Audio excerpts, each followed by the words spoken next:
पिछले दिनों सिंगापुर की धरती पर पहुंचकर सिंगापुर को धन्य कर दिया। मैपालपुर से करोड़ों मील दूर सिंगापुर में चीनियों का कब्जा। यहाँ काली पीली टैक्सी देखकर समझ में आ गई बंगालियों का भी कब्जा जल्दी हो जाएगा। मैं यहाँ की फेमस सैंडविच आइसक्रीम खाने पहुंचा जो 500 साल पुरानी दादी बेच रही है। इतने सालों में दादी पिघल गई पर आश्चर्य की बात है कि आइसक्रीम नहीं पिघली। आइसक्रीम चखने के बाद लोगों ने पूछा कि कैसी लग रही है। मैंने बोला बहुत बढ़िया, भी उसको वापस करके आता। कई बार जब मुर्गे लापरवाह हो जाते हैं और अपने अंडों पे ध्यान नहीं देते थे, उनके अंडे ऐसे हो जाते हैं। यहाँ पर दोस्तों नियम बहुत टाइट है। स्मोकिंग जोन में ही नो स्मोकिंग जोन लिखा हुआ था। यहाँ के कबूतर भी नशे के बहुत शौकीन। लोगों के सिगरेट का धुआं सूंघते हुए ये कबूतर दरअसल कसूरी मेथी की तलाश में था। अगर आप सड़क के किनारे खुले में लैट्रिन करते हो तो यहाँ 1000 रुपए का जुर्माना। इसीलिए कोई मूत के चला गया। यहाँ घड़ियों के शोरूम में पहुंचा जहाँ सेकेंड हैंड घड़ियां भी लाखों में बिक रही। बड़े बड़े ब्रांड जैसे HMT, मैक्सिमा, रोलेक्स और रांडो की घड़ियां यहाँ। काम चोरी यहाँ लोगों के सर पर चढ़कर बोल रही थी, जिसका सबूत ये था कि ये रोबोट खाना देने आया। फ्रॉडबाजी चल रही थी। लोकल ड्रिंक के नाम पे सालों ने रूह अफ़ज़ा पिला और मेरे चावल में उजाला नील डाल के बोला कि बहुत बढ़िया खाना है, खा के देखो। ये पूरा खाना इतना मीठा था कि लगा गुजरात में पहुंच गया। टेस्ट बदलने के लिए सोचा कि थोड़ा आम पापड़ ही खा लेता हूँ और वहाँ बोर्ड में लिखा हुआ देखकर मैं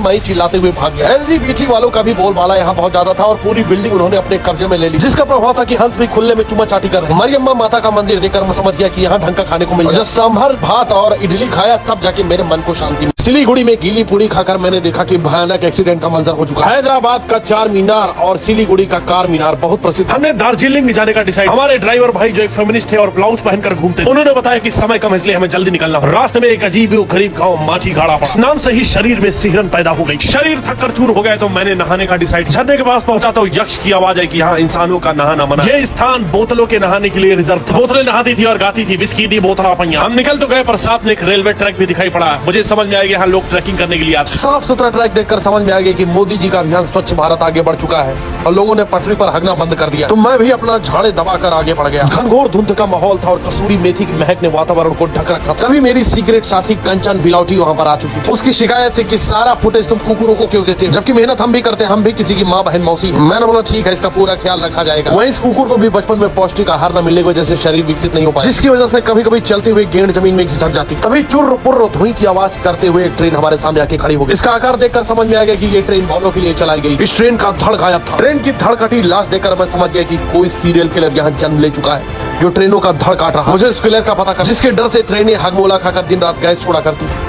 अगले सीक्रेट मिशन के लिए मैं दार्जिलिंग नामक एक छोटे महाद्वीप पर पहुंचा। भारत के सभी शहर जहां जेंडर न्यूट्रल है, वहीं दार्जिलिंग एक पुल्लिंग। इस सिटी का प्रोनाउंस है ही, हिम, हु, हुइश। रेलवे स्टेशन पर पहुंचने के बाद मैंने देखा कि भू माफिया ने डब्बे पर भी अपना कब्जा कर रखा। इसने रेलगाड़ी को मालगाड़ी बना और मोमोज और मेयोनीज की कालाबाजारी चल रही थी। इस तरह की गैर कानूनी चीजों के मैं हमेशा खिलाफ रहा और डब्बे के अंदर पकौड़ी की महक ने मुझे अधीर कर दिया और मेरे कदम बरबसी खींचे चले आए। 18 पकौड़ी फेलने के बाद मैंने बोला कि दुकान तुरंत यहाँ से हटा लो, गैर कानूनी। अकाउंट खुलवाने जब मैं बैंकॉक और बड़ौदा पहुंचा, वहाँ पर भी मैनेजर को बाहर करके मैकेनिक लोग ने अपना कब्जा कर लिया। लड़कियों ने यहाँ अलग तबाही मचा रखी थी। किसी लड़की ने स्कूटी दुकान में घुसेड़ दी थी और स्कूटी छोड़कर खुद फरार थी। इस घटना के बाद दुकानदारों ने हड़ताल किया और माल रोड पर लड़कियों से स्कूटी चलवाना बंद करवाया। लड़कियों ने भी अलग आंदोलन किया और ट्रक का लाइसेंस लेने के लिए माल रोड पर घूमने लगी। तभी मेरी नजर जापानी चीज के ऊपर मुझे देखते ही समझ में आ गया कि नकली जापानी की है, क्योंकि बिल्कुल भी ब्लर नहीं था। तभी मॉम डैड का रेस्टोरेंट दिखाई दिया, जिन्होंने अपने मॉम डैड की जमीन हड़प कर रेस्टोरेंट खोला। रेस्टोरेंट पर अमेरिका, रूस जैसे देशों ने कई बार हमला किया, क्योंकि इनकी सब्जियों में पेल कर तेल डाला जाता था। तेल इतना ज्यादा था कि मेरे सामने ही कई ओला उबर वाले आए और अपनी गाड़ी में सब्जी भरवा कर चले गए। तभी बाहर उठे कोलाहल ने मेरा ध्यान की। गैंगवार की स्थिति उत्पन्न हो चुकी थी, क्योंकि बिच्छू गैंग के कुकुरों ने अपने एरिया में ईगल गैंग के कुकुरों को मुड़ते हुए देख लिया। यहाँ पर लड़ाई वर्चस्व की। इससे पहले कि मार झगड़ा और खूना खच्चड़ की स्थिति उत्पन्न, मैंने बहादुरी के साथ अपना रास्ता नाप लिया।